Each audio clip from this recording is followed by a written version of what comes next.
की जय। श्री सुखदेव जी महाराज की जय। ओम श्री गम गणपते नमो नमः। श्री गम गणपते नमो नमः। ओम वक्रतुंड महाकाय सूर्यकोटि समप्रभ निर्विघ्नं कुरु मे देव सर्वकार्येषु सर्वदा। श्री गणपति महाराज की जय। ओम श्री हनुमान जी महाराज की जय। हनुमते नमो नमः। श्री रामचंद्र भगवान की जय। ओम श्री गायत्री मात की जय। ओम श्री परम पूज्य गुरुदेवाय श्री राम शर्मा आचार्य श्री की जय। परम वंदनीय माता जी की जय। सौनु करो कल्याण हे दयालु प्रभु, सौनु करो कल्याण। नरनारी पशु पक्षीनी साथे जीव जंतुનું તમામ સૌનું કરો કલ્યાણ। આજે 26મી મે 26/5/2025 વૈશાખ વદ 14 છે અને આવતીકાલે અમાસ છે। આજે સોમવાર, સોમનાથ દાદા की जय। આજે કૃષ્ણ પરમાત્માને આપણે સરસ મજાની કથા સંભળાવીએ સ્મિત હાસ્ય સાથે। એ આપણી કથા સરસ રીતે સાંભળે છે એવા ભાવ સાથે આપણે સૌ પ્રથમ આપણા સુંદર સુંદર એવા હરિસુંદર પ્રભુ પરમાત્માને નમસ્કાર કરીએ, વંદન કરીએ અને પછી એ કથા તરફ આપણે આગળ વધીએ। સુંદર નંદ મુકુંદ હરિનારાયણ હરિ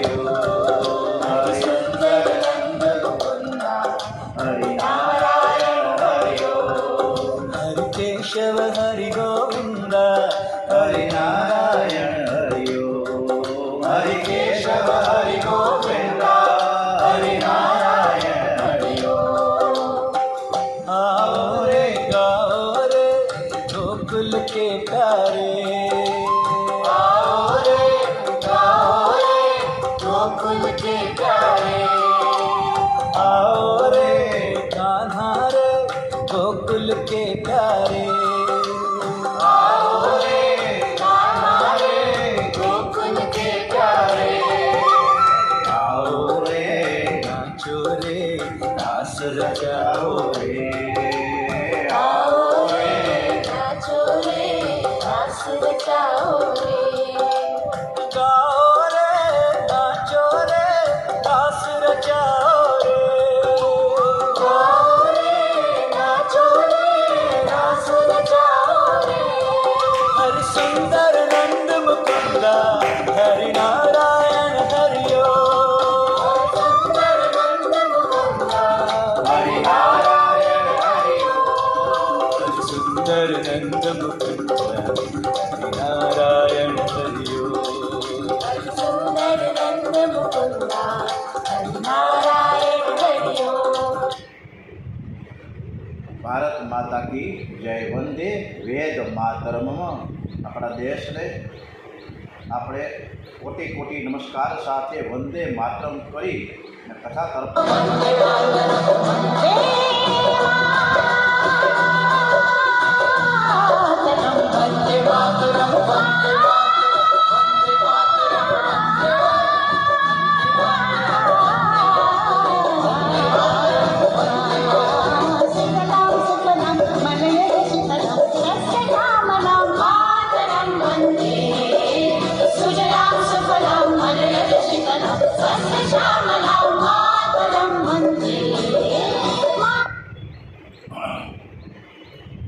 श्री कृष्ण परमात्मा की जय।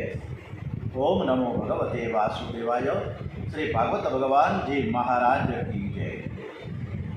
कथा तरफ दिव्य गाथा प्रहलाद जी की स्तुति गई काले આપણે કરી ખૂબ સરસ મજાની અને એ સ્તુતિ એકદમ સરસ રીતે પ્રહલાદજીએ કહી છે। ભાઈ એકનાથજી મહારાજની જે સેવા છે પ્રભુ સેવા એ એકદમ પવિત્ર મનથી જ્યાં સુધી શ્રમ ન થાય, પરસેવો ન મળી જાય ત્યાં સુધી, અને જ્યારે થાક લાગવા લાગે ત્યાં સુધી અવિરત એક પ્રભુ સેવા કર્યા જ કરતા.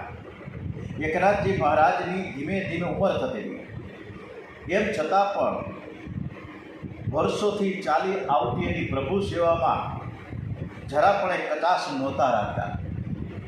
આવી એમની ઉદાત્ત ભક્તિ જોઈને પ્રભુને પણ આજે દયા આવી ગઈ છે કે મારો ભક્ત મારા માટે કેટલો બધો શ્રમ ઉઠાવે છે, ચાલ હું એના કાર્યમાં કંઈક તો મદદ કરું.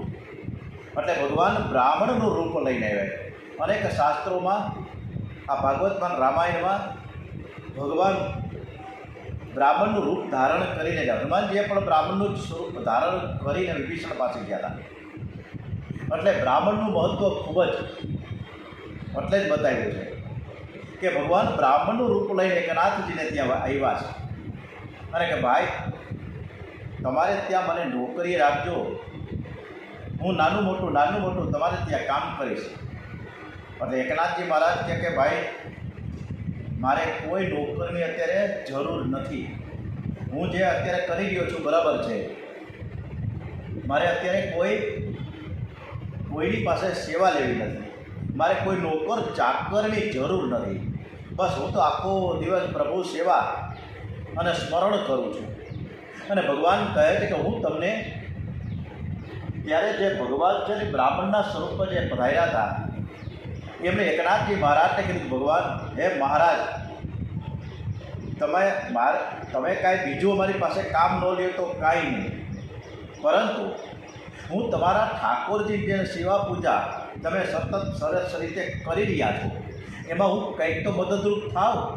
એટલે એમ કરીને પણ તમારે નાની મોટી ચીજવસ્તુની જરૂર પડે તો હળી કાઢીને હું તમને બધું આપી જઈશ. એકનાથજી કહે કે ભલે તારી ઈચ્છા જ હોય તો તારે મારે ત્યાં રોકાવાની જરૂર છે તો ભલે તું રોકાઈ જા અને નાની મોટી સેવા તું કરજે, મને કોઈ વાંધો નથી. ભગવાન એકનાથજીને ત્યાં 1 વર્ષ નહીં, 2-5 વર્ષ નહીં, પણ 12 વર્ષ સુધી નોકર તરીકે રહ્યા છે. જેને ચંદન લગાડવાનું છે એ આજે પોતે ચંદન ઘસે છે. તુલસીદાસ ચંદન ઘીસે, તિલક કરે રઘુવીર. આજે તુલસીદાસજી ચંદન ઘસે કોના માટે? કે અમે ભગવાનને ચંદન કરીએ એ ભાવ સાથે. પણ રઘુવીર રામચંદ્રજી પ્રભુ પરમાત્મા ઈશ્વર એ રઘુવીર તુલસીદાસજીને ચંદન કરે છે.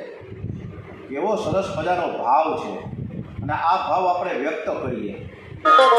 चित्रकूट के घाट पे भई संतन की भीड़, चित्रकूट के घाट पे भई संतन की भीड़, तुलसीदास चंदन घिसे, तिलक करे रघुवीर हो रामा, तिलक करे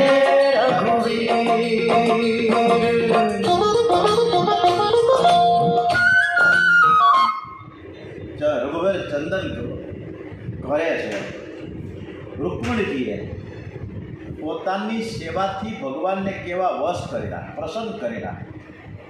ત્યારે એક વખત એણે તુલસીનું પાન મૂકી અને ભગવાન તોડાઈ ગયા. શ્રીધર સ્વામી હરિવિજયમાં પ્રસંગનું ખૂબ સરસ મજાનું વર્ણન કર્યું છે. અને વર્ણન કયા પ્રકારનું છે?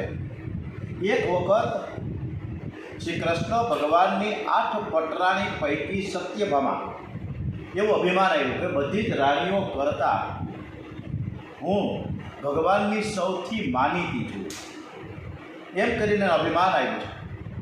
એક દિવસ નારદજી સત્યભામાના રાજમહેલે આવ્યા છે અને કીધું કે મને જન્મ આવા પતિ મળે એવો તમે કાંઈક ઉપાય બતાવો નારદજીને, કહે છે સત્યભામા. ત્યારે નારદજી કહે છે કે જે વસ્તુનું તમે આ જન્મમાં દાન કરો ને એ વસ્તુ તમને આવતા જન્મમાં મળશે. તમારે કૃષ્ણ ભગવાનને જો આવતા જન્મમાં પતિ તરીકે જોઈતા હોય તો તમે કૃષ્ણ ભગવાનનું દાન કરો. સત્યભામા શ્રી કૃષ્ણનું દાન આપવા તો તૈયાર થયા, પણ દાન લેનાર કોઈ મળતો નહોતો. સવાલ ઊભો થયો કે દાન કોણ લે? શ્રી કૃષ્ણ ભગવાનને અમે દાનને એમાં સમર્પિત કરી દઈએ. ત્યારે નારદજી કે ભાઈ એનું પણ હું સમાધાન કરી દઉં કે હું શ્રી કૃષ્ણ ભગવાનનું તમારી પાસેથી દાન લેવા તૈયાર છું. સત્યભામા સંકલ્પ કરીને શ્રી કૃષ્ણ ભગવાનનું દાન કરે છે નારદજીને. શ્રી કૃષ્ણ દાનમાં મળ્યા. નારદજી તો કૃષ્ણને લઈને હાલતા થઈ ગયા. આ જોઈને સત્યભામાએ બૂમ પાડી, એ નારદજી મહારાજ, તમે મારા પતિને ક્યાં લઈ જાઓ છો? નારદજીએ કહ્યું, તમે જ હમણાં તો સંકલ્પ કર્યો હતો અને એ સંકલ્પમાં તમે દાન આપ્યું અને દાનમાં તમે શ્રી કૃષ્ણને મને આપી દીધા છે, એટલે હવે શ્રી કૃષ્ણ મારા થયા છે. દાનમાં આપેલી વસ્તુ જેને આપી હોય એ એની થઈ જાય, એ તો તમને ખબર જ હોય ને. સત્યભામાને પોતાની ભૂલ સમજાઈ ગઈ. એમણે શ્રી કૃષ્ણને નારદજી પાસેથી કૃષ્ણ ભગવાનને પાછા આપવા માટે વિનંતી કરી. નારદજીએ ચોખ્ખી સ્પષ્ટ ના પાડી દીધી. આ વાતની જાણ રાણીઓને થઈ. તેઓ બધી દોડતી આવી અને સત્યભામાને કહ્યું, વાત શું છે? તો કે ભાઈ નારદજીને અમે ભૂલમાં શ્રી કૃષ્ણને દાનમાં આપી દીધા, હવે એ આપવા તૈયાર નથી, કરવું હું? અને એમ કહે છે કે હવેથી મારા થયા છે, એટલે હું તમને ન આપું. અને જો કદાચ તમારે જોતા હોય શ્રી કૃષ્ણ ભગવાનને, તો તમારે શ્રી કૃષ્ણના ભાર સુવર્ણ, સોનામર, રત્નો આ બધું જ તમારે મને આપવાનું થાય તો હું તમને આપું. દાનમાં દીધેલી વસ્તુ મફતમાં તો પાછી તમારે લેવાય નહીં, તો તેનું મૂલ્ય તમારે ચૂકવવું જ પડે. સત્યભામા કે કાંઈ વાંધો નહીં, હું મૂલ્ય આપવા તૈયાર છું. વિચાર કરે કે ભગવાનનું વજન થઈને કેટલું થવાનું. થોડીક વાર વિચાર કરીને પોતાના બધા જ દાગીનાને, ઘરેણાં, રત્નો ત્રાજવાના પલામાં મૂક્યા. શ્રી કૃષ્ણ ભગવાન એક બાજુ પલામાં બેઠા હતા, બીજી બાજુ દાગીના મૂક્યા, ઘરેણાઓ મૂક્યા. પણ આ બધા દાગીના, હીરા, મોતી, માળે આ બધું હોવા છતાં પણ શ્રી કૃષ્ણ ભગવાનનું પલ્લું ઉચકાતું જ નથી. બધી જ રાણીઓ ગભરાઈ ગઈ, દોડી ગઈ. સર્વ બધી જ રાણીઓએ પોતપોતાના રાજમહેલમાં ગયા. પોતાના જેટલો જ ખજાનો જેની પાસે હતો ને, સુવર્ણ, દાગીના, ઘરેણા આ બધા જ ઉપડી ગઈ અને પછી એ પલ્લામાં મૂક્યા. છતાં પણ કૃષ્ણ ભગવાનનું પલ્લું નીચું અને નીચું રહ્યું, ઊંચું જ ન થાય. જીવને અભિમાન આવે તો ભગવાન કેમ હલકા થાય? અભિમાન વસ્તુ બહુ ખરાબ છે. એમાં નાનાથી મોટાને એક વ્યક્તિને અભિમાન અંદર હોય જ છે. અભિમાન વગરનો અત્યારે આ સમાજમાં માણસ ગોતવો અને અઘરો થાય. શ્રી કૃષ્ણની કિંમત શું? જર જાહેરાત કે સોના દાગીના અથવા તો રત્નમાળિકથી થાય, આભોસળેથી થાય, એની કિંમત કોઈનાથી અકાતી જ નથી. રાણીઓ શ્રી કૃષ્ણની કિંમત દાગીનાઓથી કરવા લાગી એટલે હજારો મણ દાગીનાઓથી પણ ભગવાન તોલાતા નથી. સત્યભામાનું અભિમાન ઉતારવા માટે ભગવાનને આ લીલા કરી છે. આ બધી જ વાતની જાણ છેવટે રૂકમણીજી પાસે પહોંચી. સત્યભામા રૂકમણીજીને શરણે ગયા. રૂકમણીજી આવીને બધું જ જાણી દીધું કે શું વાત છે. ભગવાનને આવી રીતના કંઈ દાગીનાથી તોળાતા હોય. એમણે પલામાંથી બધા જ દાગીના, રત્ન અને માળે કઢાવીને બધું કાઢો.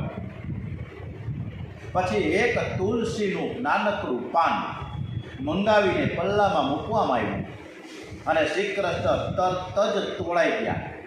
બંને ત્રાજવા એકદમ સરસ રીતે થઈ ગયા.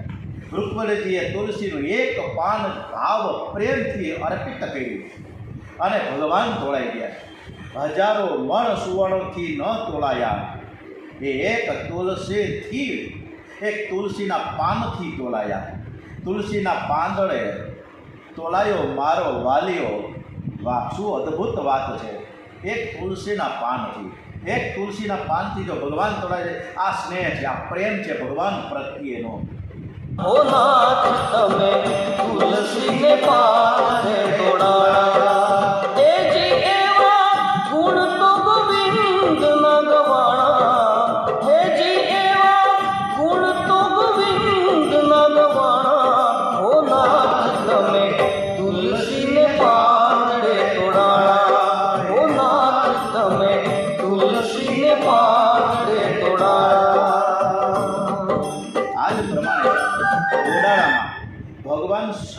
વાલના થયા હતા. ડાકોરમાં બોડાણાજીની પત્નીએ રણછોડરાયજીની મૂર્તિની સામે બીજા પલામાં સવા વાલની વાળી મૂકી અને ભગવાન એના વજન જેટલા હલકા થઈ ગયા અને તોડાઈ ગયા. આજે પણ આપણે ડાકોરમાં રણછોડરાયજી મંદિરે જઈએ ત્યારે જ્યારે મંદિરમાં જઈએ ત્યારે ડાબી બાજુ એક કાચનું આખું સરસ મજાનું કબાટ જેવું કર્યું છે. એમાં એ વખતનું તાજું એ વખતનું પલ્લું આજની તારીખમાં પણ ત્યાં છે. એટલે પોતે આપણે દર્શન કરવા જાય તો સરસ મજાના એ દર્શન પણ કરીએ. પ્રભુને એવી કોઈ ઈચ્છા હોતી જ નથી કે કોઈ મારી સેવા કરે, કોઈ મારા માટે ભોગ ધરે. એમને તો કોઈ વસ્તુની અપેક્ષા છે જ નહીં. ઈશ્વર નિષ્કામ છે, ઈશ્વરને ખાવાની ઈચ્છા નથી, પણ આ તો ઈશ્વરને અર્પણ કરવાનું છે. પ્રેમથી અર્પણ કરીને ખાશો ને તો તે અનંત ઘણું બનાવીને પાછું આપશે. ઈશ્વર ફક્ત તમારો ભાવ જુએ છે. એમને ઘેર ક્યાં ખોટ છે? ભગવાને આપેલું એમને અર્પણ કરવાનું છે. તમારી અર્પણ કરવાની રીતથી તમારો ભાવ દેખાઈ આવશે. આમાં એક વખત એવું બન્યું કે એક સરસ મજાના ઈશ્વરચંદ્રજી મહારાજ કથા કરતા હતા. કથા પૂરી થઈ. મનસુખભાઈ નામનો એક પ્રોફેસર મહારાજ પાસે ગયો, ઈશ્વરચંદ્રજી પાસે, અને કીધું મહારાજ તમે હર વખતે કથામાં કીધા કરો છો કે ભગવાનને ભોગ ધરવો જોઈએ, થાળ ધરવો જોઈએ, આપણે જે વસ્તુ બનાવી છે એ ધરવી જોઈએ ભગવાનને, અને પછી ભોજન કરવું જોઈએ. પણ હું છેલ્લા 1 અઠવાડિયાથી આ કરું છું, એમાં કોઈ વસ્તુ ઓછી તો થતી નથી. અને જો ભોગ ધરતા હોય, થાળ ધરતા હોય તો ભગવાને કંઈક ખાવું તો જોઈએ ને, ખાતા તો નથી. એટલે જેમ યથાવતી થાળી પાછી આવે ને ડાઇનિંગ ટેબલ ઉપર જમી. એટલે આનો અર્થ શું છે? તો પછી એમાં થાળ ન ધરીએ કે ન ધરીએ શું કાંઈ કરે કે વાત તમારી સાચી છે. ઈશ્વરચંદ્ર મહારાજ કહે, મનસુખભાઈ એક કામ કરો, તમે આવતીકાલે જ્યારે કથામાં આવો ને ત્યારે એકદમ મોટું સરસ મજાનું લાલ રંગનું ગુલાબનું ફૂલ લેતા આવજો, એકદમ મોટું. અને આ ગુલાબનું ફૂલ તમે કાલે 10 વાગે આપણે થોડોક વિશ્રામ પડે, રિસેસ પડે કથામાં, ત્યારે તમે મને આપજો. એટલે મનસુખભાઈ તો બીજા દિવસે સરસ મજાનું ફૂલ લઈ પહોંચ્યા. સવારના 10 વાગે થોડોક વિરામ થયો કથા દરમિયાન. ત્યાં ઈશ્વરચંદ્રજીએ મનસુખભાઈને બોલાવ્યા કે ભાઈ તમે ગુલાબનું ફૂલ લઈ આવ્યા છો? કે હા. બીજા બધા ઓડિયન્સ હતા, શ્રોતાજનો બેઠા હતા. મનસુખભાઈ એક કામ કરો, તમે પહેલાં આ છે ને ફૂલ છે ને એનું વજન કેટલું થાય? એટલે એણે ઈશ્વરચંદ્ર મહારાજે બાજુમાંથી એમના એક જે સેવક હતા એને એમ કીધું કે તમે ઇલેક્ટ્રિક કાંટો લેતા આવો, નાનકડો ઇલેક્ટ્રિક કાંટો. ગુલાબનું ફૂલ એમાં મૂકવામાં આવ્યું. 25 ગ્રામનું વજન થયું. આ 25 ગ્રામનું વજનવાળું ગુલાબનું ફૂલ જે મનસુખભાઈ લેવા હતા, એટલે એને એવું કીધું મનસુખભાઈને કે તમે આ ગુલાબનું ફૂલ સૂંઘો.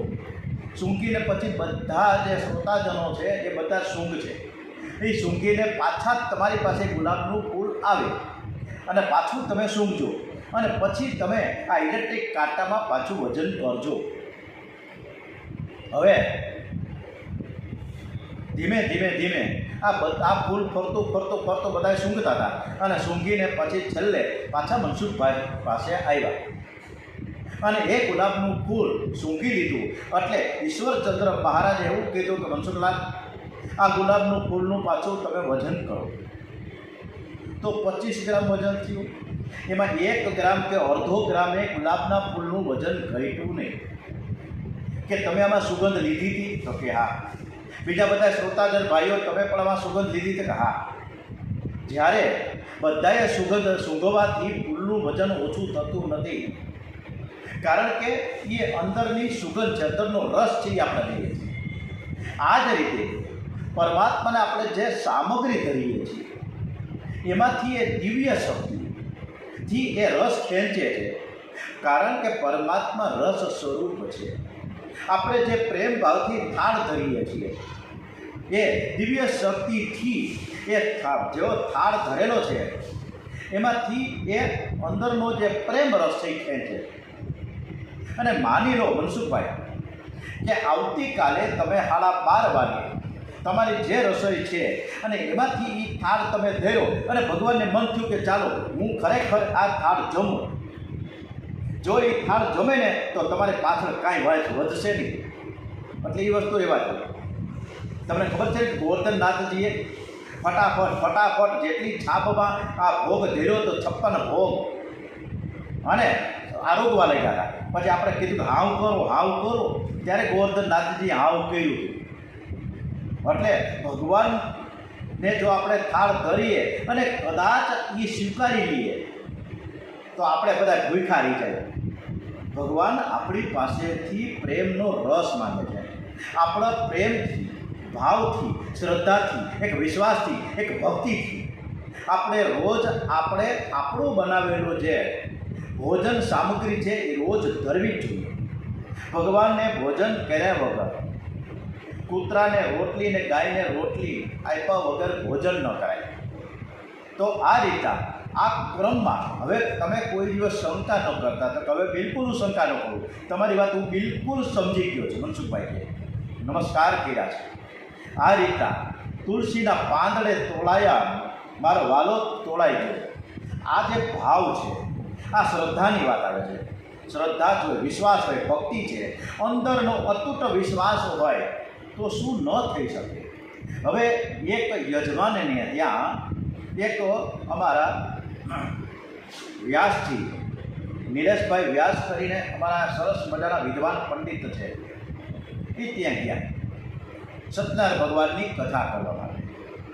આ ગ્રસ્ત જે યજમાન હતા ત્યાં સત્યનારાયણ ભગવાનની કથા કરવા માટે ગણપતિ બાપાનું તો પૂજન કરવું જોઈએ ને. બધું આટલા દિવસો લખાવી દીધું કે એટલી વસ્તુ તમારે સામગ્રી બજારમાંથી લાવવાની. એટલે કે કાંઈ વાંધો નહીં. એટલે બધી વસ્તુ આવી ગઈ હતી. એટલે કોઈ પણ કાર્ય ધાર્મિક શરૂ કરીએ એ પહેલાં કોઈ પણ આચાર્યશ્રી, ઉપાચાર્યશ્રી વિઘ્નનાશક એટલે કે આપણા સિદ્ધિ વિનાયક ગણપતિજીની પૂજા અર્ચના કરે. હવે ગોર મહારાજે આચાર્યશ્રીએ પૂજા વખતે જોયું કે ગણપતિની મૂર્તિ તો કારણ કે નવું મકાન હતું, વાસ્તુ થયા પછી સત્યનારાયણ ભગવાનની કથા કરવાની હતી. પહેલાં કે આપણે આ રીતના કરીએ પછી જ ગૃહ પ્રવેશ કરીએ છીએ. એટલે ઘરેથી લાવવામાં એ મૂર્તિ ભૂલી ગયા ગણપતિ દાદાની. હવે એનું 10 કિલોમીટર ઘરે દૂર હતું. હવે શું થાય? એટલે આચાર્ય શ્રી શાસ્ત્રીજીએ એવું કીધું કે ભાઈ તમારી પાસે ગણપતિજી નથી? તો કે ના. તો કે ઓલો ગોળ તો તમને મેં લખાવ્યો ને 1/2 કિલો? તો કે ના, એટલો બધો ગોળ નથી. ઓલા ભૂલમાં મારો છોકરો ગયો તો 250 ગ્રામ લઈને આવ્યો છે. તો કે કાંઈ વાંધો નહીં, ગોળ તો લાવીને ભાઈ જે હોય 250. હવે ગણપતિ દાદાની એ 250 ગ્રામના ગોળમાંથી સરસ મજાની મૂર્તિ કંડાઈ. સરસ મજાની મૂર્તિ બનાવી ગણપતિની, ગોળની મૂર્તિ બનાવી. પછી ગ્રસ્થ જે ઓલા ભાઈ હતા યજમાન, એને કીધું કે હવે પૂજા કરવાનું કીધું. હરિ ઓમ ગાળા નામતા ગાળાપાતી ગૌનાવા મહે, પ્રિયા નામતા પ્રિયાપાતી ગૌનાવા મહે, નિધિ નામતા નિધિપાતી ગૌનાવા મહે, વસો મમો આહમ જાની ગર્ભજમા તમદાસી ગર્ભજમા. ઓમ શ્રી ગણપતિ નમો નમઃ. ગણપતિજીનું આહવાન થયું. હવે 1600 પ્રકારે પૂજન અર્ચન થતાં નૈવેદ્ય લાવવાનું કીધું. ચાલો નૈવેદ્ય લાવો. હવે નૈવેદ્ય લાવવા માટે જે કંઈ સામગ્રી લાવવાની હતી એ લિસ્ટ મુજબ ઓલો જે છોકરો છે બધી ભૂલક હોય છે, ફોન જાણે અથવા તો વેપારી દુકાનદાર ભૂલી ગયો હોય, તો એ નૈવેદ્યમાં જે સાકરિયા લાવવાના હતા એ સાકરિયા ભૂલાઈ ગયા. હવે શું કરું? નૈવેદ્ય તો ધરવું જ પડે. હવે શાસ્ત્રીજી ગોર મહારાજ કે ભાઈ તમારે નૈવેદ્ય કાં તમે ભૂલી ગયા? આવું થોડું હાલે, ભગવાનને નૈવેદ્ય તો કરવું જ જોઈએ ને. તો કે હવે શું કરશું? હવે મારે છેક અહીંથી 5 કિલોમીટર દૂર દુકાન છે. હજી નવો વિસ્તાર થયા, હજી હમણાં જ સોસાયટી બની, આટલા આજુબાજુમાં જ દુકાન તો છે. તો શું કરીશું? હાલો કાંઈ વાંધો નહીં. ગોર મહારાજે ગણપતિ બાપાની જે મૂર્તિ ગોળની બનાવી હતી એમાંથી થોડો ગોળ કાઢ્યો, મૂર્તિમાંથી કાઢ્યો, થોડોક અંદરથી કાઢી અને એક નાનકડી વાટકીમાં મૂક્યો અને એનું નૈવેદ્ય ધૈર્યું છે. આવી પૂજાથી પણ ગણપતિ બાપા પ્રસન્ન બની ગયા છે. એટલે ગણપતિ બાપા રાજીના રેડ થઈ જાય. એમાં ભાદરવા સુદ ચોથથી તો ગણપતિજી મહોત્સવ શરૂ થઈ જાય. વિઘ્નેશ્વરાય વરદાય સુરપ્રિયાય લંબોદરાય શકલાય જગત્વિકાય નાગાનનાય શરદયજ્ઞ વિભૂષિતાય ગૌધેસુતાય ગણનાથ નમો નમસ્તે. શ્રી ગણપતિ નમો નમઃ. ગણપતિજી રાજી થઈ ગયા. બોલો યજમાન ગ્રહસ્થને કોઈ પણ પ્રકારનું વિઘ્ન નહીં. બસ આ છે ભક્તિ માર્ગમાં. જો અંદરની ભાવના દ્રઢ હશે તો સિદ્ધિ મળે, પણ જો ભાવના જ ન હોય તો સિદ્ધિ ક્યાંથી મળે? સિદ્ધિ ક્યાંથી મળે? અને સેવા કરતાં રોમાંચ થાય. સેવા કરતાં સરસ મજાનું રોમાંચ થવું જોઈએ. ભાવના એટલી બધી દ્રઢ હોવી જોઈએ. અને સેવા કરતાં આપણે એમાં કંટાળો ન હોવો જોઈએ. આપણે ઘણા તો પૂજા સેવા કરતાં એમાં વેઠ ઉતારીએ છીએ. વેઠ કારણ કે આપણે ફટાફટ દુકાને જવું છે, નોકરીએ મોડું થાય, ઉઠવાનું છે સવારના 9 વાગે. આમાં ક્યાંથી પૂજા થાય? એટલે પૂજા સેવામાં વેઠ વાળીને ભાગીએ. ખરેખર તો પૂજા સેવા કરતાં આનંદ થઈને ભગવાનની પૂજા કરવી જોઈએ, સેવા કરવા જોઈએ. આપણે આનંદથી નથી કરતા તો ભગવાન આપણને આનંદ ક્યાંથી આપે? રસોઈ બનાવીને ભગવાનને આપણે ધરવી જોઈએ, અર્પણ કરવી જોઈએ. હે પ્રભુ, તમે તો વિશ્વંભર છો, વિશ્વનું ભરણ પોષણ કરનાર છો. અમે હું તમને જમાડી શકીએ? તમારું જો તમને અમે અર્પણ કરીએ ઈશ્વરને તેરા તુજકો અર્પણ કરવાનું છે. અરે આ જીવ બીજું લાવે ક્યાંથી? બીજું છે જ ક્યાં? ફક્ત ભાવનાની કિંમત છે. ઈશ્વર તો પરિપૂર્ણ છે. ઓમ પૂર્ણમદઃ પૂર્ણમિદં પૂર્ણાત પૂર્ણમુદચ્યતે. ઈશ્વર તો પરિપૂર્ણ છે. ઈશ્વરને કોઈ વસ્તુની અપેક્ષા નથી. અપેક્ષા અને ઈચ્છાઓ તો આપણે ભરીને બેઠા છીએ અંદર. ઈચ્છાઓ એટલી બધી છે, એક પૂરી ન થાય બીજી થાય. કોણ જાણે ઈચ્છાઓ ક્યારે પૂરી જ નથી થતી ક્યારે. અને જ્યાં ઈચ્છા છે, જ્યાં અપેક્ષા છે, ત્યાં જ દુઃખ છે. કેટલાક લોકોને ઠાકોરજીની સામે બેસતાય આવડતું નથી. પગ ઉપર પગ ચડાવીને બેહે. મંદિરમાં, કથામાં, સેવામાં પરમાત્માની સામે પગ ચડાવીને બેસો એ ભગવાનને ગમે નહીં, પાપ લાગે. એમાં ઘણા તો ઠાકોરજીની સામે જોરથી બોલે. કેટલાકને ઠાકોરજીની સમક્ષ બહુ બગાસ આવે, એ પણ સારું નથી. સેવા પ્રેમથી કરજો તો બગાસા ન આવે, કારણ કે અંદરની તન્મયતા છે. ઠાકોરજીની સેવામાં બેઠા પછી અપાન વાયુ છૂટે નહીં એની કાળજી લેવી જોઈએ. આથી રાત્રે કોઈ દિવસ વાયડી વસ્તુ ન ખાવી. નામદેવજી મહારાજનો જે દાસ્ય ભાવ હતો, જે સેવા કેવી હોવી જોઈએ, ઠાકોરજીને કેવી રીતે નૈવેદ્ય કરવું જોઈએ, નામદેવજીએ ખૂબ સરસ મજાનું આપણને સમજાવ્યું છે.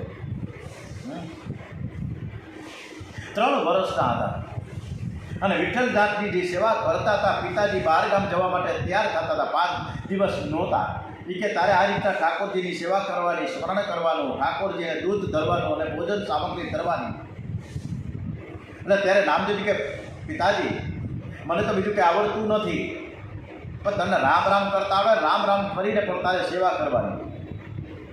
અને જો હરખી રીતે આપણે સરસ રીતે ભાવથી સેવા ન કરીએ ને તો ભગવાન ખીજાઈ જાય, પાપ લાગે. પિતાજી કહે તું નાનકડું બાળક છો, તને પાપ નહીં લાગે, પરંતુ જે સમજે છે અને જે સમજ્યા વગર સેવા પૂજા કરે છે એને પાપ લાગે, એને સજા કરે. નામદેવજી કહે કે મેં કોઈ દિવસ સેવા પૂજા તો કરી નથી, તો મારે શું કરવાનું? તો હું ભગવાન મને ખીજાશે? જ્યારે એના પિતાજી કે ના, તમે નહીં ખીજાય, કારણ કે ભગવાન ખૂબ જ ઉદાર છે, પ્રેમાળ છે. મનુષ્ય અપરાધીને સદા કરે પણ તેઓ ભૂલી જાય છે. નામદેવ કે હું આવતીકાલથી ઠાકોરજીની સેવા કરીશ, પણ તે કેવી રીતે કરવાની તો મને સમજાવો. પિતાજી કે બેટા સવારે વહેલો ઉઠી જજે, 3:30 વાગે 4 વાગે ઉઠી જજે, સ્નાન કરી પવિત્ર થઈ પછી ઠાકોરજીને પ્રાર્થના કરવાની. પ્રાર્થના કરીને ઠાકોરજીને જગાડવાના. ઉત્તિષ્ઠ ગોવિંદમ ઉત્તિષ્ઠ ગરુડધ્વજ ઉત્તિષ્ઠ કમલાકાંતમ. ત્રિલોક્યમ મંગલમ ગુરુ. પછી તાળી પાડીને હરે કૃષ્ણ કૃષ્ણ કૃષ્ણ હરે હરે. શ્રીમન નારાયણ નારાયણ હરે હરે. નારાયણ નારાયણ હરિ હરિ. तेरी लीला सबसे न्यारी न्यारी हरे हरे. तेरी लीला सबसे न्यारी न्यारी हरी हरी हाँ तेरी लीला सबसे न्यारी न्यारी हरे हरे. तेरी लीला सबसे न्यारी न्यारी હરિ હરિ. भजमन नारायण नारायण हरे हरे. भजमन नारायण नारायण हरे. ભજમન નારાયણ, ભજ મન નારાયણ, કે હે મન તું બીજે બધે સંસારના વિષયોમાં અટવાતો નહીં. તું ભગવાન તરફ નજર રાખીને શ્રીમન નારાયણ નારાયણ નારાયણ કરતો રહે. તાળી પાડીને 5-10 મિનિટ સુધી કીર્તન કરવું. અને એ પહેલાં ભોજન સામગ્રી જે કંઈ ભોગ સામગ્રી છે તૈયાર રાખવી. વૈષ્ણવના હૃદયના પ્રેમ ભાવ જાગે એટલે ઠાકોરજીને ભૂખ લાગી જાય છે. પછી ઠાકોરજીને ધીરે ધીરે ચરણ પખાડવા, જેથી તેને દુઃખ ન થાય. કારણ કે ભગવાન ખૂબ જ કોમળ છે. મેં ઘણે ઠેકાણે અમારા વૈષ્ણવને ત્યાં હું ગયો. અમારા જે ભક્તિબેન અહીં સામે જ છે, જ્યોતિબેન છે, હે અમારા એક બીજા રિટાયર મામલતદાર જયેશભાઈ હંડળા, એ 4-5 સ્થળે હું ગયો. ભગવાનના મંદિર એને જોયા મેં. ઓહ, ઘણા નાના નાના એસી અંદર રાખે, નાના પંખા રાખે, ઢોલિયા રાખે, નાના નાના રમકડા મૂકે ઠાકોરજીની પાસે. અદ્ભુત સેવા કરી રહ્યા છે, અદ્ભુત. અને હદ પ્રેમ કરે છે ઠાકોરજીને. આવું છે તો ભગવાનને એક બાળકની જેમ સાચવે કે મારો ભગવાન મારો ઠાકોરજી છે. એને જરાય તકલીફ ન પડે, કારણ કે કમળ કરતાં પણ કોમળ છે. એને પણ અત્યારે આ મે મહિનાના વેકેશનમાં આ ગરમીના દિવસોમાં ખૂબ જ પરસેવો તો થાય ને, એને ગરમી તો લાગે ને. આપણે એસીમાં હોઈએ છીએ, તો ભગવાનને પણ એસી સરસ મજાનું ગોઠવે, મસ્ત મસ્ત. આપણા બધાનો હાથ એકદમ કઠણ છે, પ્રભુને જરાય શ્રમ ન થાય એવી રીતે ધીરે ધીરે ભગવાનના શ્રી અંગ ઉપર હાથ ફેરવતો રહે છે. આ નામદેવજીના પિતા છે. ઠંડીના દિવસોમાં ઠાકોરજીને પણ ગરમ પાણીથી સ્નાન કરાવવું. સેવા કરતાં કરતાં ભગવાનને ચંદન કરીને કહેવું, વંદન કરીને કહેવું કે હે પ્રભુ, હું તો મૂર્ખ છું. જેવો છું તેવો તોય મારી બાળ તારો માં. હું કાલો ઘેલો ગાંડો ડાયો તોય તારો માં. મંજિલ મહેશની તુજ માં તારો સહારો માં. ઓમ શ્રી માં જય માં જય માં જય માં જય જય અંબે માં. જેવો છું તેવો તોય હું તમારો છું. હું મૂર્ખ છું, મને કંઈ નથી આવડતું. મારી કંઈક ભૂલચૂક થાય તો મને તમે કહેજો, તમે મને કહેજો. એક મિનિટ, ભગવાનને દીન થઈને કહેજો કે ભગવાન તમારા હૃદયમાં તરત જ પધરામણી કરશે અને તમને સરસ મજાની પ્રેરણા કરશે, સમજાવશે. ઠાકોરજીને જેવું સમજાવતા આવડે છે ને એવું કોઈને આવડતું નથી. મીરાબાઈ પણ વારંવાર ગોપાલની સાથે વાતો કરે. એમની જે વીણા છે એ વીણાએ એક વખત પૂછ્યું કે તમે મીરાબાઈ તમે મને સાચું કહેજો. વીણા કહે છે, શું કહે છે? વીણા અંદરથી એને વાંચાય વીણાને, અને વીણાબાઈને એમ કહે છે કે તમે સાચું કહેજો કે રોજ તમને હું જોઉં છું કે 5 વર્ષની બાળકી હતી ત્યારથી આજ સુધી તમે ગોપાલની સાથે, આ કાનુડાની સાથે, દ્વારિકાધીશ સાથે વાતો જ કર્યા કરો છો. પણ મને તો કોઈ એવું નથી લાગતું કે ગોપાલ આ બાલકૃષ્ણ તમારી સાથે વાતો કરતો હોય. હું તમારી સાથે કોઈ બોલે છે, મને તો કાંઈ કોઈ ખબર પડતી નથી. એવી તો મીરાબાઈએ વીણાને કીધું કે ભલે હું લાયક નથી કદાચ, એટલે એ મારી સાથે બોલતા નથી, વાત સાચી, ચાલો ઓકે. વીણાએ કહેતો પછી શું કામ તમે એની એને વાતો કર્યા કરો છો? ત્યારે મીરાબાઈએ વીણાને ખૂબ સરસ મજાનો સુંદર જવાબ આપ્યો કે મને આશા છે, એક વિશ્વાસ છે કે એક દિવસ તો તે જરૂર મારી સાથે બોલશે. 2 વર્ષ નહીં તો 12 વર્ષે પણ એ બોલશે જ. મારા જીવનમાં છેલ્લા દિવસે પણ તે જરૂર બોલશે. એ મને લેવા આવશે. મારી નિષ્ઠા છે. કોઈ ડોગરેજી મહારાજ એક શબ્દ આપણને એકદમ પાવરફુલ ચડાવે છે કે કોઈ માનવની, કોઈ પણ વ્યક્તિની, કોઈ પણ આપણા સગાવાલા કે મિત્રની આશા રાખવી, પણ પ્રભુની આશા કોઈ દિવસ છોડવી નહીં. વૈષ્ણવો આશા રાખીને પ્રેમથી સેવા સ્મરણ કરતા તન્મય બને છે. ભગવાન 1-2 શબ્દો બોલી જાય ને કોક વખત તો બેડો પાર થઈ જાય. બેડો પાર થઈ જાય. ભગવાનને રોજ વિનંતી કરી. નામદેવજીને એના પિતાજી કહે કે બેટા, ઠાકોરજીની સાથે તો વાતો કરજો. આપને કંઈ પરિશ્રમ તો થતો નથી ને? મારી કંઈ ભૂલ થાય તો મને કહેજો. ભગવાનને પ્રેમથી સ્નાન કર્યા પછી તેના મુખારવિંદની ઝાંખી કરવી. મુખારવિંદ જતીપુરામાં ગોવર્ધનનાથજીનું ત્યાં મુખારવિંદના દર્શન આપણે કરવા જઈએ અને એ મુખારવિંદની બરોબર એના દર્શન કરતાં સામે મહાપ્રભુજીની બેઠક પણ છે, એકદમ એક્ઝેક્ટ સામે. તો આ ગોવર્ધનનાથજીના મુખારવિંદ, કૃષ્ણ કન્યાના મુખારવિંદની ઝાંખી કરવી. પછી ઠાકોરજીને શૃંગાર કરવાનો. ઠાકોરજીનું શરીર કેવું સુંદર છે, કેવું સુંદર. અને શૃંગાર જો, અને કદાચ શૃંગાર ન કરે તો ઠાકોરજી તો હર હંમેશ શૃંગાર વગર પણ સુંદર જ લાગે છે. કારણ કે શોભાયમાન જ રહે છે. રામચંદ્રજી, આપણે રામાયણમાં વર્ણન આપણે સાંભળ્યું કે રામચંદ્રજી વલ્કલ ધારણ કરીને વનગમન થયા ત્યારે જરાય પણ એને શૃંગાર નહોતો કર્યો. એમ છતાં પણ એ વલ્કલ વસ્ત્રો અને માથે જટાનું મુગટ છતાંય રામજી સુંદર લાગતા હતા. સુપર્ણખાને રામજીના દર્શન થતાં વેત જેવી ઈચ્છા થઈ કે રામ મારા પતિ થાય. સુપર્ણખા રાક્ષસી હતી. રાક્ષસો અને રાક્ષસીઓ પણ રામજીના દર્શન કરતાં પાગલ હતા. રામજીએ ક્યાં શૃંગાર કર્યો હતો? શૃંગાર ન કરે તો પણ ભગવાન ખૂબ જ સુંદર લાગે છે. એકદમ પવિત્ર જો હોય ને, આપણે એક પણ આપણામાં પવિત્રતા નથી, પણ ભગવાન તો ખૂબ જ સુંદર.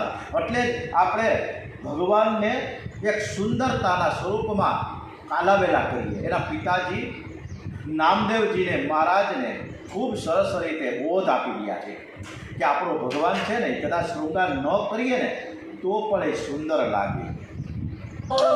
સુંદર નંદ મુકુંદ નારાયણ હરિયો. હરિ સુંદર નંદ મુકુંદ નારાયણ હરિયો. હરિ કેશવ હરિ ગોવિંદ હરિ નારાયણ હરિયો. હરિ કેશવ હરિ ગોવિંદ હરિ નારાયણ હરિયો. आओ रे गाओ रे गोकुल के प्यारे. આટલા સુંદર શ્રી કૃષ્ણ પરમાત્મા ઠાકોરજી મહારાજ છે, ત્યારે એમની સાથે આપણે નાચીએ, ગાઈએ, આ તારે કરવાનું છે. ભગવાનને શૃંગાર કરવાથી ભગવાનની શોભા વધતી નથી. ભગવાનનો પ્રેમથી જે શૃંગાર કરે છે તેનું મન શુદ્ધ થાય. અને શૃંગાર કરવા માટે જ્યારે મથુરામાં પ્રવેશ કર્યો ને કૃષ્ણએ, કાનોડે, ત્યારે કુબ્જા નામની એક સ્ત્રી મથુરાની જે 3 અંગે વાંકી હતી, એને એમ થયું કે મારા ભગવાનને, મારા ઈશ્વરને, મારા દ્વારિકાધીશને, મારા કૃષ્ણને હું થોડોક શૃંગાર કરું. એટલે સરસ મજાનું ચંદનનું તિલક કર્યું. આટલું જ અમથું તિલક કર્યું અને કૃષ્ણ ભગવાન રાજીના રેણ થઈ ગયા કે મારા શોભામાં અભિવૃદ્ધિ કરી છે કુબ્જાએ. એટલે તરત એને પણ સુંદર કરી દીધી. ભગવાનનો પ્રેમથી જે શૃંગાર કરે છે એનું મન શુદ્ધ થાય. શૃંગાર કરતી વખતે પૂછવાનું, નામદેવજી મહારાજને એના પિતાશ્રી બધું જ ધીમે ધીમે સમજાવ્યું કે જ્યારે શૃંગાર કરતા હોય ને ત્યારે પૂછવાનું કે આટલા બધા વાઘા છે, આટલા બધા પિતાંબર છે, તમને આમાંથી કયું પસંદ છે, કયો કલર પસંદ છે, એવું હું પિતાંબર તમને પહેરાવું. ઠાકોરજી આપ્યું હોય ને તો વાપરવામાં સંકોચ ન રાખતા. ઠાકોરજીના શૃંગારમાં અપૂર્વ આનંદનો અનુભવ થશે. ઠાકોરજીને ગોપી ચંદન બહુ જ પ્રિય છે. તેનું તિલક કરવાનું, ચરણમાં તુલસીજી અર્પણ કરવાના, શૃંગાર કર્યા પછી ભોગ અર્પણ કરવાનો, ઠાકોરજીને દૂધ અર્પણ કરવાનું, ચરણમાં તુલસીજી અર્પણ કરતી વખતે જરા પણ ઠાકોરજીને શ્રમ ન પડે અથવા તો વજન ન લાગે એ રીતે ધીમેકથી મૂકવાનું. ઠાકોરજીને દૂધ અર્પણ કરવાનું. ઠાકોરજી બહુ જ સરવા, એને વારંવાર હાથ જોડીને અનેક વાર મનાવવા પડે છે. ત્યારે એ દૂધ પીશે. હે પ્રભુ, તમે આ દૂધ પીઓ. આ રીતના અનેક વાર સરસ રીતે ભાવથી મનાવવાના. પછી ઠાકોરજી તારા દૂધનો સ્વીકાર કરશે અને પછી પ્રસાદ લેશે. આમ સેવા કરીને છેલ્લે ઠાકોરજીને સાષ્ટાંગ પ્રણામ કરવાનો. બાળક નામદેવે પૂછ્યું કે ભગવાન દૂધ પીએ છે? પિતાજી તો આ કેમ ન પીએ? પ્રેમથી આપણે અર્પણ કરીએ તો જરૂર ને જરૂર આપણું દૂધ અને આપણું ભોગ સામગ્રી સરસ રીતે સ્વીકારે જ છે. બાળકના મનમાં વાત બરાબર ખસી ગઈ કે ભગવાન દૂધ પીએ છે. બેટા, ઘરમાં રસોઈ તૈયાર થાય કે ભગવાનને થાળ કરવાનો, બે હાથ જોડીને પ્રાર્થના કરવાની, હું તમને શું અર્પણ કરું? તમારું જ હું તમને અર્પણ કરું છું. તમે આરોગ્ય, ભગવાન આરોગ્ય અને ભગવાનને જળ અર્પણ કરવાનું અને પછી ઠાકોરજીની આરતી ઉતારવાની. આરતી પણ વિધિપૂર્વક. એવી ડોંગરેજી મહારાજે પણ આરતી કઈ રીતે ઉતારવી એનો બહુ સરસ રીતે ભાવથી આપણને સમજાવ્યું. આરતી 3 વખત ચરણ ઉપરથી, 3 વખત સાથળ ઉપરથી, 3 વખત વક્ષ સ્થળ ઉપરથી અને 3 વાર મુખાર બિંદ ઉપરથી અને 7 વાર સર્વાંગ ઉપરથી આરતી ઉતારવાની છે. આરતી ધીરે ધીરે ઉતારો. આપણે તો એના 100ની સ્પીડ વંદે ભારતની જે ટ્રેન હોય ને એ રીતે આરતી 1 મિનિટ આરતી પૂરી થઈ જાય. જય ભગવાન. અને ઘણા મંદિરમાં જાય ને 25 મિનિટ શિવજીના મંદિર જાય ને તો ઓછામાં ઓછા અડધી કલાક સુધી આરતી થાય. તેમાં કેટલાક ભાવિકજનો એમાં એવા હોય કે ભાઈ આરતી તો બહુ લાંબી કંટાળો આવી જાય, ક્યારે પૂરી થશે? ભાઈ આપણને કંટાળો આવતો હોય તો ન જવું, બરાબર? પણ આરતી જે રીતે થતી હોય એ ભાવથી થાય. આરતી ઉતાર્યા બાદ સાષ્ટાંગ વંદન કરી પરમાત્માની ક્ષમા માંગવાની. મંત્રહીનમ ક્રિયાહીનમ ભક્તિહીનમ સુરેશ્વર યતપુજિતમ મયા દેવ પરિપૂર્ણ તદાક્ષુ મે. મને કંઈ આવડતું જ નથી, તમે માની લેજો, હું શરણે આવ્યો છું. હું પણ આ કથા દરમિયાન વારંવાર વાપરું છું આ શબ્દો કે મને કંઈ આવડતું જ નથી. નથી શ્લોકો આવડતા, નથી કોઈ કર્મકાંડ, કોઈ વેદ વિધિ મને આવડતી નથી. કારણ કે હું રિટાયર્ડ નિવૃત્ત કર્મચારી છું. હું ક્યાંય સંસ્કૃતની પાઠશાળામાં ગયો નથી, હું કાંઈ ભણ્યો નથી. પણ જે કાંઈ થાય છે આ કથા કૃષ્ણ પ્રત્યેની એક અપાર ભક્તિથી, એક દ્રઢ વિશ્વાસ સાથે કે બસ આપણી કથા ભગવાન સ્વીકારે છે. અને સ્મિત હાસ્ય સાથે આપણે પહેલો શબ્દ વાપરીએ છીએ ને કે આપણે આ કૃષ્ણ કથા સ્મિત હાસ્ય સાથે પરમાત્મા સાંભળે છે અને 100% સાંભળે છે. ગણપતિ બાપા, હનુમાનજી મહારાજ, આપણા દેવી દેવતાઓ, આપણું સ્થાનકમાં બિરાજેલા આપણા કુળદેવી, ઈષ્ટદેવી, શ્રી કૃષ્ણ, રામચંદ્ર બધા જ મોજથી કથા સાંભળે છે. પણ આપણે મોજથી કથા કરીએ તો થાય, અગડમ બગડમ કરીએ તો કાંઈ ન થાય. મંત્રહીનમ ક્રિયાહીનમ ભક્તિહીનમ સુરેશ્વરા યદપુજિતમ મયા દેવ પરિપૂર્ણ તદસ્તુ મે. મને કંઈ આવડતું જ નથી, તમે માની લેજો. પણ હું તમારે શરણે આવ્યો છું, હું તમારો છું. બસ આ શબ્દ હોય કે હું તમારો છું. આવું બોલીને ભગવાનને વંદન કરીએ, હું તમારો છું. અને જ્યારે વંદન કરીશું અને હું તમારો છું એટલા શબ્દો પ્રભુને કોક દિવસ દઈ આવી જાય.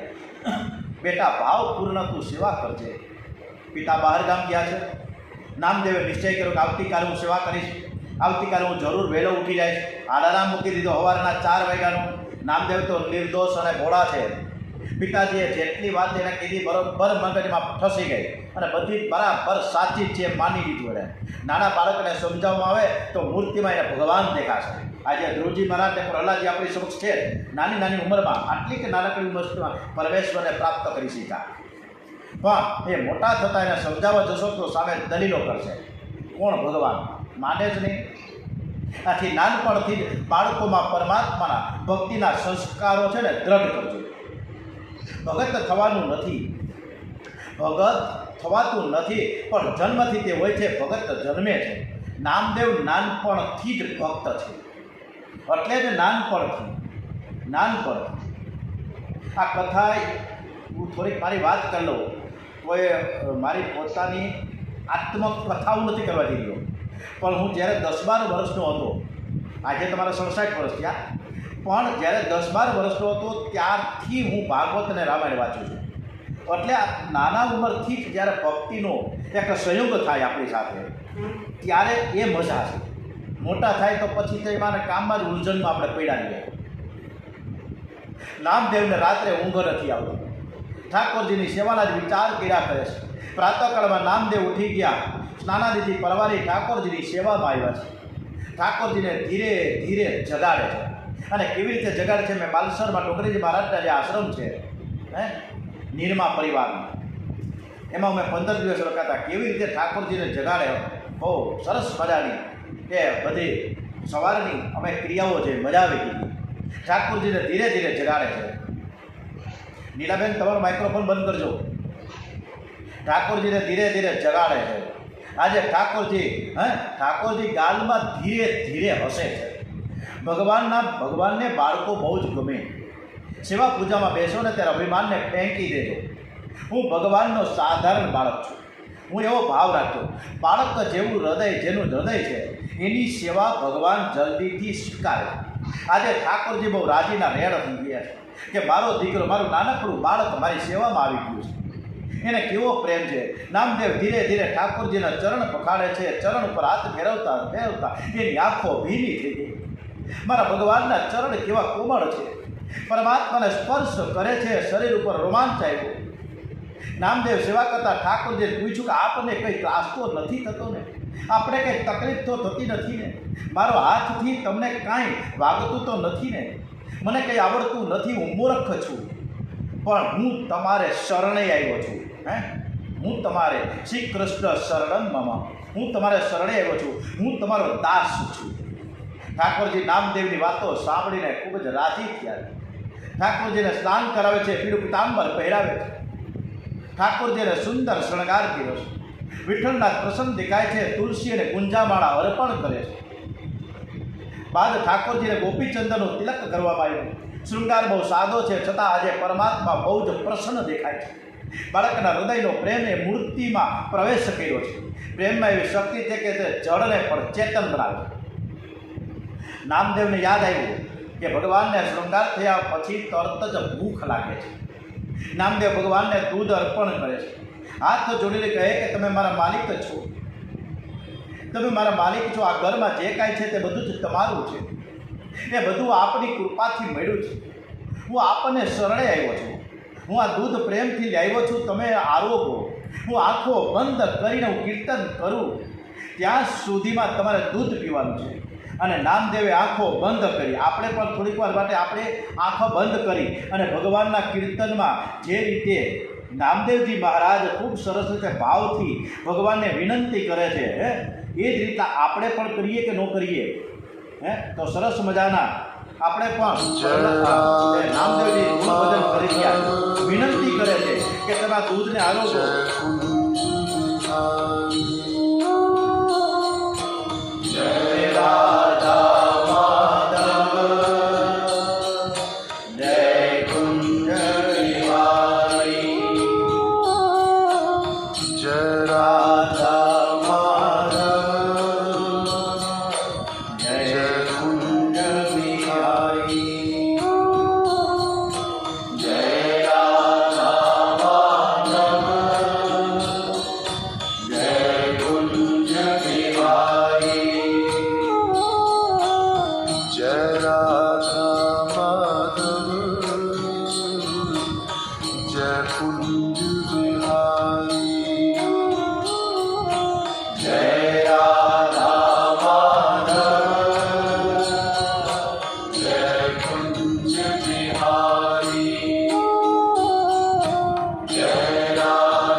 ભગવાન કીર્તન સાંભળે છે.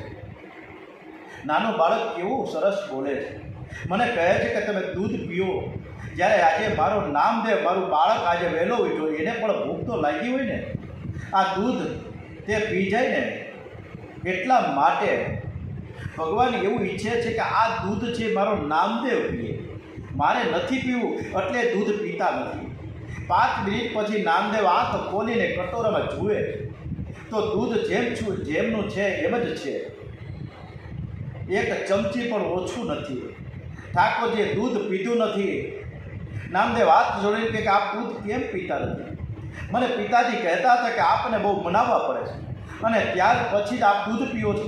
હવે આપ દૂધ પીઓ, પિતાજી ઘરમાં નથી એટલે આપ દૂધ કેમ પીતા નથી?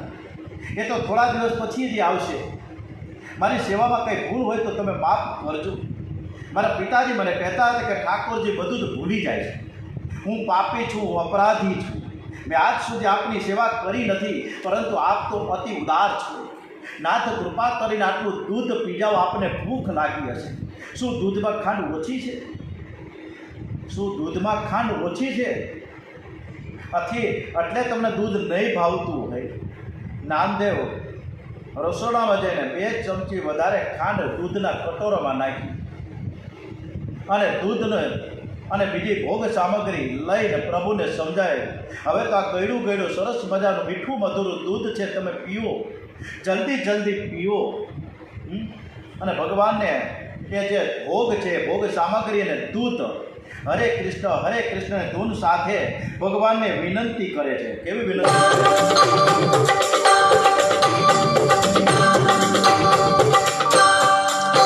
જમો થાળ જીવન જહુઆરી, ધોવું કર ચરણ કરો ત્યારી. જમો થાળ જીવન જહુઆરી, જમો થાળ જીવન જહુઆરી. બેસો મેલા બાજો ઠિયારી, કટોરા કંચનની થાળી, જળે ભરા ચંબુ તો ખાળી. જમો થાળ જીવન જહુઆરી, જમો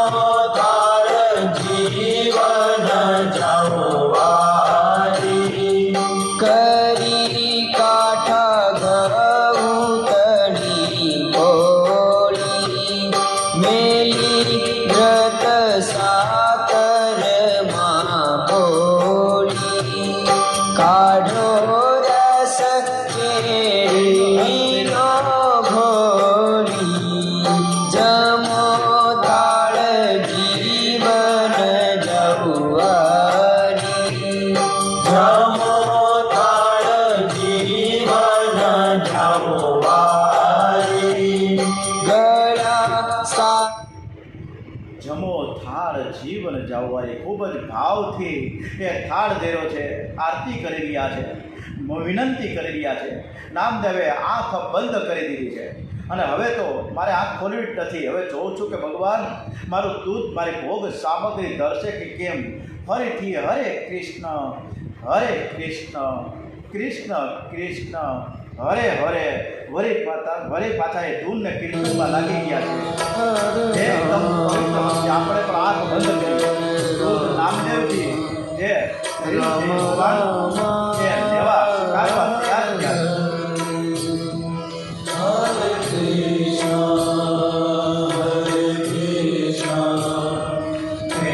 Krishna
કૃષ્ણની ધૂન કરતાં કરતાં આંખ બંધ છે, કીર્તન કરે છે કે હમણાં જ ભગવાન દૂધ આરોગશે. ભગવાન એનો પ્રેમ જોઈને રાજી થયા. 5 મિનિટ પછી ફરી નામદેવે આંખો ખોલી. કટોરામાં દૂધ એમ જ હતું. બાળક ભગવાનને મનાવે છે કે આજે તમને શું થયું છે? તમારે મારું દૂધ કેમ નથી પીતા? મેં આજ સુધી તમારી સેવા નથી કરી એટલે તમે દૂધ નથી પીતા? તમે શું મારાથી કંઈક નારાજ છો? તમે જો નારાજ થશો તો મારું શું થશે? તમે દૂધ નહીં પીવો તો હું આ દૂધ પીવાનું છોડી દઈશ. તમે ભૂખ્યા રહેશો તો મારા પિતાજી થોડા સમયમાં આવશે અને ઘેર આવ્યા પછી મને પૂછશે, અને પૂછે તો હું જવાબ શું આપીશ? મને મારશે, અને મને મારશે તો શું તમને ગમશે? ગમે તેવો પણ હું તમારો છું. જેવો છું તેવો તોય માણી બાળ તારુમાં, હું કાલો ઘેલો ગાંડો ડાયો તોય તારુમાં, મંજિલ મહેશની તુજ માતારો સહારુમાં. ઓમ શ્રી માં જય માં જય માં જય માં જય જય અંબે માં. મને કોઈ મારે એ તમારાથી જોવાશે નહીં. ભગવાનને નામદેવની વાતો સાંભળીને મજા આવે છે. જ્ઞાન ઘણા ભાગે અભિમાન સાથે જ રહે છે. શુદ્ધ ભક્તિમાં અભિમાન મરે છે. બાળક વિચાર કરે છે કે હું અધમ છું, હું પાપી છું, એટલે પ્રભુ મારા હાથનું આ દૂધ નથી પીતા. નામદેવ કલાક સુધી પ્રભુને સમજાવે છે, મનાવે છે, પણ તે અકળાયા. તમે દૂધ નહીં પીઓ તો હવે હું તમારી આગળ માથું પછાડીને મરી જઈશ. હવે હું જીવીને શું કરું? અને છેવટે નામદેવ માથું પછાડવા તૈયાર થયા. ઠાકોરજીને સહન ન થયું અને આ કેવો નિષ્કામ પ્રેમ! પરમાત્માને સકામ બનાવ્યા. ઠાકોરજીએ તરત જ દૂધનો કટોરો ઉપાડ્યો. એક હાથમાં કટોરો અને એક હાથ નામદેવના માથે મૂક્યો કે હું દૂધ પીઉં છું. ભગવાને દૂધ પીતા જોઈને નામદેવ રાજી થયા. ધીરે ધીરે ઠાકોરજી દૂધ આરોગે છે અને ત્યાં નામદેવ ઠાકોરજીને યાદ કરાવે કે બધું દૂધ ન પીતા, તમે મારા હાથું થોડુંક રાખજો, હું પણ ભૂખ્યો છું. પિતાજી તો મને રોજ પ્રસાદ આપે છે, તમારે પણ મને પ્રસાદ આપવો જોઈએ કે ન આપવો જોઈએ? ઠાકોરજી હસીને નામદેવને પોતાના ખોળામાં લીધા અને પોતાના હાથે નામદેવને દૂધ પીવડાવ્યા છે. નામદેવે વિઠ્ઠલનાથને દૂધ પીવડાવ્યું. ભક્તિ, સેવા અને પ્રેમ. ભક્તિ છે ને એ સેવા અને પ્રેમ વગર સફળ થાય જ નહીં. પ્રેમમાં એવી શક્તિ છે કે મૂર્તિ જળમાંથી ચેતન બને છે. ઠાકોરજીની સાથે ખૂબ પ્રેમ કરો. તમે જેવો પ્રેમ કરશો ને એના કરતાં 1000 ગણો પ્રેમ ભગવાન તમારી સાથે કરશે. એ અતિ ઉદાર છે. પ્રેમથી ભાવપૂર્વક સેવા કરો. સેવા કરતાં હૃદય પીગળે અને આંખમાંથી આંસુ નીકળે ને તો માનજો કે સેવા સાર્થક થઈ ગઈ. બોલીએ શ્રી કૃષ્ણ કનૈયાલાલ કી જય. ઓમ શ્રી દ્વારિકાધીશ કી જય. ઓમ શ્રી ડોંગરેજી મહારાજ કી જય. શ્રી સુખદેવજી મહારાજ કી જય. શ્રી ભાગવત ભગવાનજી મહારાજ કી જય. ઓમ નમો ભગવતે વાસુદેવાય. ભારત માતા કી જય. વંદે વેદ માતરમ, વંદે વેદ માતરમ, વંદે વેદ માતરમ. ઓમ નમઃ પાર્વતી પતે. હર હર હર હર મહાદેવ હર.